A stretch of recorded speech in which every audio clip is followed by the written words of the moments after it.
There have been border blockades across Canada. There's protests right now in our nation's capital, and the Emergency Act is now in play. The world as we know it, at least right now, it just seems out of control. And that might be leaving you with a variety of very powerful emotions right now for any number of reasons. Emotions are running high and the world seems out of control. And as individuals, we can react in one of two ways. We can join in the chaos, or we can try to hold the line in our own lives, so to speak. We're talking here about discipline and self-control. And that's what I want to encourage you with today from James chapter 3, verses 2 through 5. We're reminded that we need to have grace for one another and to choose our words carefully. James writes, "For we all stumble in many ways. And if anyone does not stumble in what he says, he's a perfect man, able also to bridle his whole body. If we put bits into the mouths of horses so that they obey us, we guide their whole bodies as well. Look at the ships also. Though they are so large and are driven by strong winds, they're guided by a very small rudder, wherever the will of the pilot directs. So also the tongue is a small member, yet it boasts of great things. How great a forest is set ablaze by such a small fire."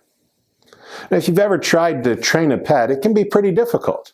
And if you watch today's reality shows, they show just little snippets of that process that makes it look so easy. But what the experts will say again and again is that it does take time and patience, and it takes the right tools. So we're training our puppy at home, and it's been really important for us to find the right harness so that we can direct our dog and to help her model the behaviors that she needs to have if she wants to fit in our family. And we've found that rather than a collar that can really damage the dog's neck, what we found is really helpful is to have a harness that's attached right to the dog's chest, and right in there where all the muscles and the front legs are at, there's a good firm connection to the shoulder bones, and it makes it so much easier for us to lead our dog where she needs to go.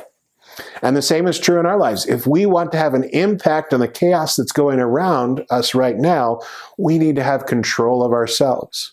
And James is saying that the best tool for that is your tongue. Keep control of your tongue. It's like the bit in a horse's mouth or like the rudder on a ship. If you are careful about the words that you choose to say, it will change the course of your life. And more than that, as followers of Jesus, we need to be thinking about how our words are going to be received, because communication and relationships are always a two-way street. I say what I think I mean, and you hear what you think I meant. And the closer those two things line up, well, then the more effective our communication actually is. So next week at Grace Point, we're going to be getting into the characteristics of love in the church. This week, though, I want you to focus on just loving others with the words that you choose. And the best way to choose more effective words is to listen to the person you're talking to. We all stumble in many ways, but if you're listening to the people you're talking to, chances are your words are less likely to stumble, and your self-control is going to be contagious.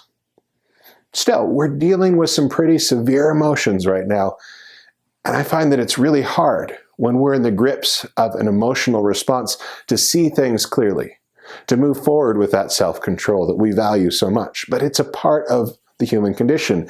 And so Peter encourages us to give all of our worries and cares to God. And it's especially in times like these that we need to allow God to care for us. We need to turn over our concerns to Him.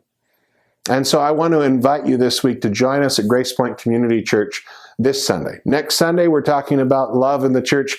This Sunday, we're spending time in praise to God for who He is, and in prayer, bringing our concerns and our hopes and everything else to God, connecting with Him as a community and allowing Him to carry us through. So our Praise and Prayer Sunday will be this Sunday, February 20th at 2 p.m. Following the worship service, we're going to be taking some time to play some games across the table and just to connect.